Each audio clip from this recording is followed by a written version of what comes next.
Entre avril 2020 et août 2021, plus de 47% des patients infectés du Covid en réanimation étaient obèses. C'est les chiffres que les équipes du CHRU de Lille ont recueillis. Ils signalent également que les IMC supérieurs à 35, je cite, augmentent significativement le risque d'être placés sous respiration mécanique. Et ça, peu importe l'âge, l'hypertension artérielle ou le diabète. Et le CHU de Lyon, dans une étude du 20 juillet 2021, démontre que les obèses représentent 35% des admis en réanimation. Donc les fameux lits dont on manque tant sont squattés par les gros, sûrement parce qu'ils en prennent deux. Sérieusement, 35% des places en réanimation sont occupées par une catégorie de personnes qui représente 15% de la population française. Déjà un chiffre monstrueux que je n'imaginais pas du tout, mais ça veut dire que les obèses sont surreprésentés en hospitalisation et que l'obésité est la deuxième cause de forme grave du Covid.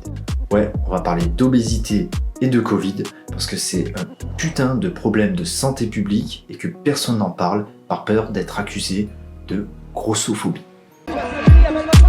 Vous êtes député de la République et que vous aviez signé une pétition en faveur de la chanson Nique la France du groupe ZEP. Ouais. Interrogé sur les réunions non mixtes, Audrey Pulvar a répondu qu'une personne blanche pouvait y assister, mais en se taisant. Si les Arabes demain et les émigrés se barrent, vous êtes dans la merde pour faire votre ménage.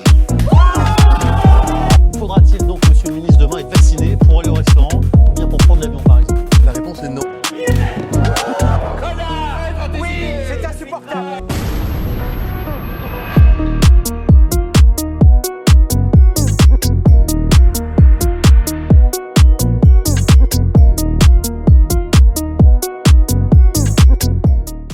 Le but c'est pas de dire « Ah regardez les gros, ils sont responsables de ce qu'on vit ». Non, le but c'est de faire prendre conscience aux obèses que la population a perdu sa liberté pour préserver leur vie. Et il serait temps d'avoir une contrepartie, qui se mettent au sport par exemple. Ça a renfloué les caisses des salles qui ont dû fermer pendant la crise sanitaire. Moi j'aurais aimé qu'après la crise on apprenne que l'obésité était en baisse, que les abonnements de sport avaient explosé, que les gens voulaient prendre soin de leur santé, que l'achat de soda avait baissé, que les gros avaient eu peur pour leur vie et qui vont désormais bousculer leur rythme de vie toxique. Alors je parle cru parce que je rappelle quand même que les causes de l'obésité, ce sont principalement l'alimentation, avec la malbouffe trop grasse ou trop sucrée, ou même les troubles du comportement alimentaire, un terme pour dire joliment que t'es un gros porc, puisque ça concerne les grignotages, la boulimie, et les frénésies de compulsion inarrêtables. Ça, c'est pour ma meuf et toutes les autres qui bouffent un paquet de Kinder Bueno par épisode Netflix. Arrête ça. Et le deuxième facteur principal, c'est le manque d'activité physique et la sédentarité excessive. Parce qu'avec la télé, les jeux vidéo, Netflix, Twitch, YouTube, les gens oublient de bouger quoi. Et un autre facteur entre en jeu, le facteur génétique. J'imagine. Ça c'est l'argument préféré des groupes qui veulent pas changer. C'est pas ma faute, c'est génétique. Petit point juste. Le facteur génétique, c'est pas que t'as des gènes mutants en toi qui font que t'es destiné à être gros. Ça vient du fait que tes parents étaient gros et que du coup ton métabolisme est prédisposé à accumuler plus de graisse. Donc on est en train de créer une humanité d'obèses parce que la sélection naturelle ne fait plus son taf et que les gros d'aujourd'hui vont donner naissance aux gros de demain. Si vous voulez que vos enfants soient pas obèses, bougez-vous.